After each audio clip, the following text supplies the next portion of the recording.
Hello everyone, welcome. It's Nicole from Drishti Community Wellness. Today we're going to do an asana clinic on Trikonasana or triangle pose, and we're just going to go over some of the common misalignments that I see. We could do another asana clinic on Trikonasana another time because there's many aspects of the pose we could go over, but we're just going to stick to a couple things today. Before we start, you should be warmed up for this practice. So you could go into the video catalog and do a yoga sequence and then come along and do this, or you could just watch it and have the knowledge and apply it next time you are practicing, or both.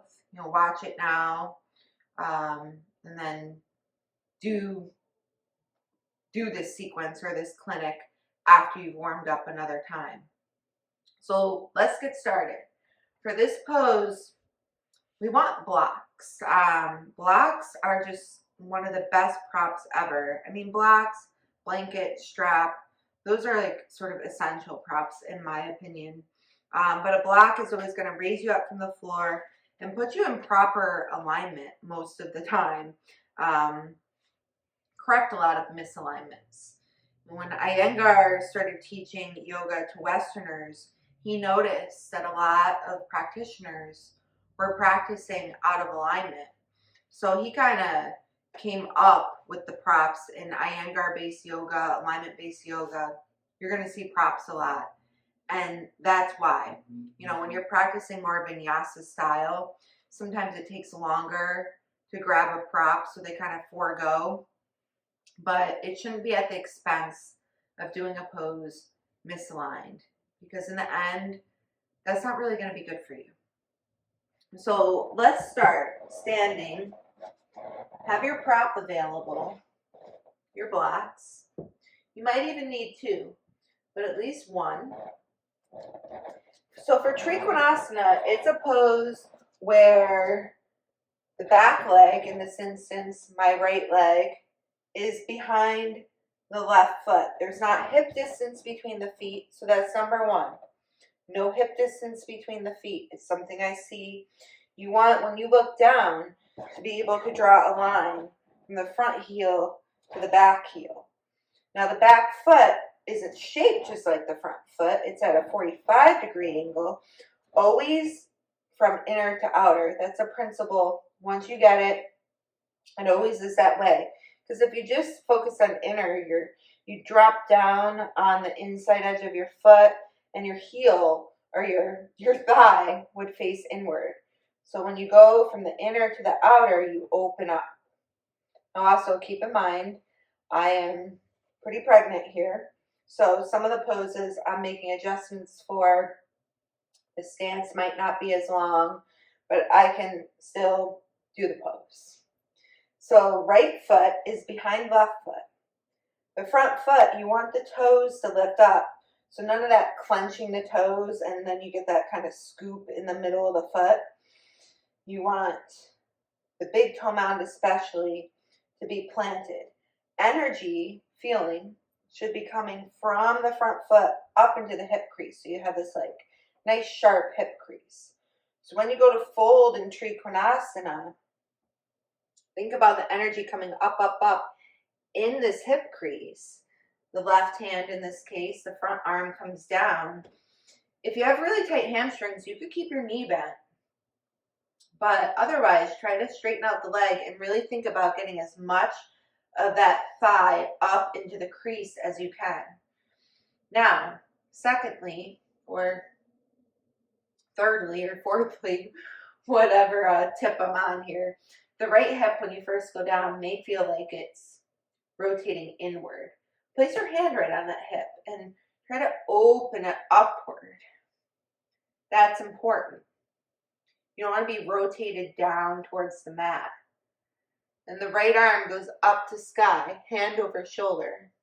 Now, I don't have a teacher here with me, and I know my arms can be flexible, and sometimes it looks like, because it is, that my arm is back. So disregard that if that's happening. My right hand, top arm, should be right over the shoulder. because we want to practice strength too. If it's back, that's just too flexible. Right over, stacked. It should be stacked over the left arm. The crown of the head is facing directly outward towards the toes. Notice that. Let me come up. And when you come up, it is a time when people injure themselves, practitioners injure themselves, because your muscles are going to clench. Your legs may be far apart. So if you need to, when you come up, bend a knee or shorten the stance before you even come up. This pose was always more of an advanced or intermediate pose, but it's thrown about in classes kind of like it's nothing. Most people can kind of fold into it, but usually that can be in a misaligned way. So we really want to be focused on how we're doing the pose. So often I will see someone fold down maybe to the inside of the right foot, and the body will have more of a diagonal look to it, and then the arm will come up. You see the difference there?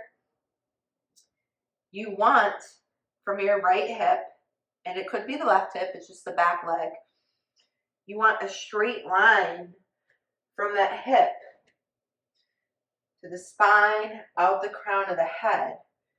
And the right hip feels like it lifts. You don't want it to sink in, just like I was talking about the heel. Sinking in, the same thing can happen to the hip. Tall hip, tall arm. The energy of the left foot, front foot, is coming up from the foot into the hip crease. You could be all the way down to the floor. It depends. You could have this block up, higher even. Inhale, come up. Another way to do the pose is without a block. But here we really need to make sure that the legs are strong. And you fold. Right arm goes up, left hand may hang down. This is going to be a lot of leg strength. Sometimes people will rest a hand on the leg. That's fine. Just be careful that you're not pushing into the leg or into the knee, causing hyperextension, meaning sometimes you see people standing. It isn't to pick on anyone, but we're learning anatomy and proper alignment. So where the knees kind of like cave back, it looks like there's a lot of like backward energy of the knees. That's hyper extension, because flexion is going to be like this. So hyper means a lot, is going to be a lot of the opposite. So those are the main things in Trikonasana to practice safely. Get a stance where you're comfortable. Notice that your back hip is back to start. And when you go to fold, make sure it stays back, or before you bring your arm up, that you adjust it. So another way to come into the pose, I'm just going to grab my block. Another way to come into the pose, if you do have tight hamstrings, because they're really going to tighten up if your leg is extended like this and you go to fold, they're really going to tighten up. So if they already are tight, sometimes what helps is to bend the knee as you come down.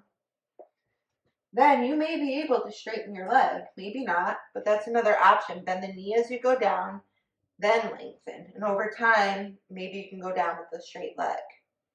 Then hip check. Make sure the hip is back and that it feels like your left shoulder, in this case, is lifted so it's over the right shoulder.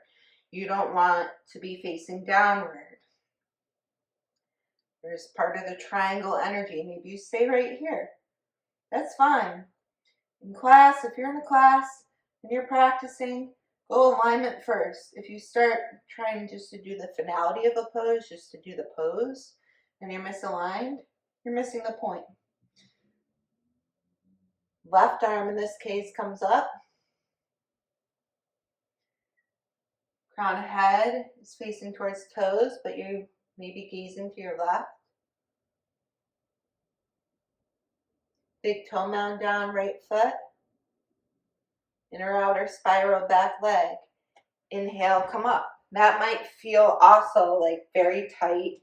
You got to watch that feeling because you could get an injury. So again, you could bend your knee and then come up, and maybe you don't feel that as much. And over time, you can work into the more final aspects of the pose. So those are some tips on Trikonasana in this asana clinic. Join me next time. Namaste.